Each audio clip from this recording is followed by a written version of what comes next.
Се радувам на една таква конструктивна дебата после долго време на оваа комисија.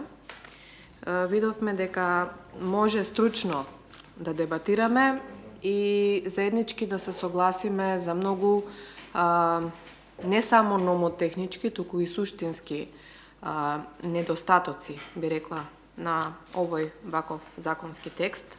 Денес пред нас е предлог законот за граѓанска одговорност за навреда и клевета и поголемиот дел, значи и од пратениците од опозицијата и пратениците од власта потврдија дека постојат одредени недоследности во текстот на овој ваков предложен закон.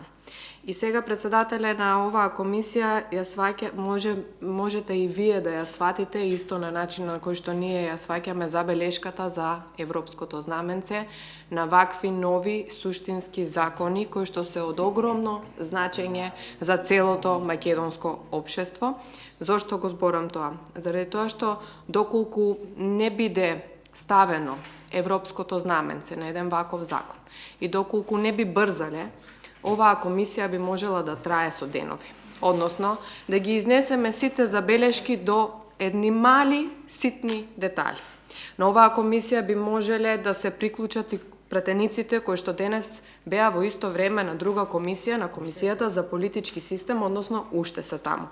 Таму имаме колеги правници кои што исто така ја знаат оваа проблематика, имаат можеби забелешки на овој ваков закон, меѓутоа поради закажувањето во исто време на исти теми, на правни теми, закон кој што требаше да биде ставен на комисијата за политички систем е ставен на законот за европски прашања, токму поради тоа и можеби оваа дебата не може да трае уште подолго и да биде уште посуштинска, да најдеме и уште повеќе забелешки кои што би можеле со амандмани да интервенираме во нив и да го подобриме како законско решение.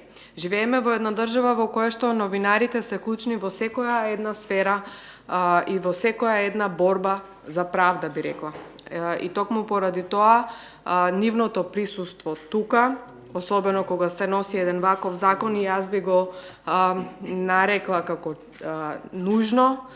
Исто така, за да не се повтарам со моите колеги, би рекла дека еден поимник и дефинирање на поимите кои што се користат во овој закон се исто така многу битни. Зошто? Заради тоа што во суштина носиме закони кои што се нецелосни. Закони кои што имаат недостатоци и после нивната примена е практично невозможна. Голем недостаток, голем проблем во Република Македонија е правдата. Борбата за правда секојдневно ја гледаме во судовите, а најчесто навредите и клеветите се дел од нивното работно секојдневие. И да, ние сме доста често мета и на навреди, и на клевети, меѓутоа политичарите доста често знаат да се користат и односно да ги користат истите како механизам на самодоверба, на самоодбрана, затоа што ова е еден од начините на кој што можеби и власта се пресметува со оние од опозицијата и се користат истите како медиум или начин на притисок и уцени, закани и така натаму кои што се случуваат секојдневно. Бидејќи сите кажавме многу суштински работи.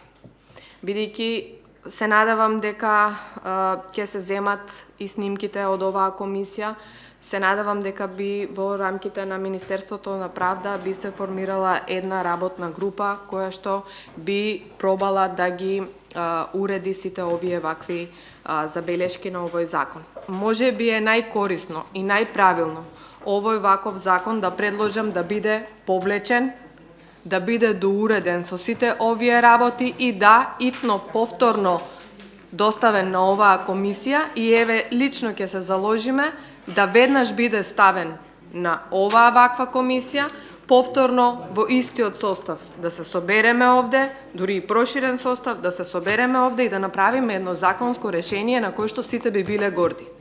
Законско решение на кое што кажуваме дека има одредени работи кои што се усогласување со европска регулатива, кои што се прифатливи, барани и така натаму, меѓутоа има одредени малечки недостатоци, односно некои се суштински, некои се номотехнички, меѓутоа има доста недостатоци. Ако би правеле амандмани од сето ова што колегите денес овде го зборува, треба да прифатиме, не знам, огромен број на амандмани и на крајот, кога ќе излезе кога ќе излезе целосниот текст на законот, да повторно видиме дека одредени работи недостасуваат. Затоа можеби е најдобро да се повлече овој законски текст. Еве, оставаме, се разбира дека ова е во рацете на представниците од Министерството за правда, да се повлече овој законски текст. Доколку истото ова не се реализира на овој начин, ние ќе направиме амандмани, во меѓувреме ќе консултираме и други заинтересирани страни, бидејќи овој закон задира во многу осетлива сфера во нашето општествено живење. Во знак на конструктивност и на целата денешна дебата, ќе го предложам тоа на представниците на Министерството за правда и на председателот, доколку е прифатливо во ред, доколку не, еве, би собрале повеќе информации за дополнителни амандмани, меѓутоа мислам дека ова е најправилното решение, бидејќи во истото сите се уверивме со денешната дебата. Ви благодарам.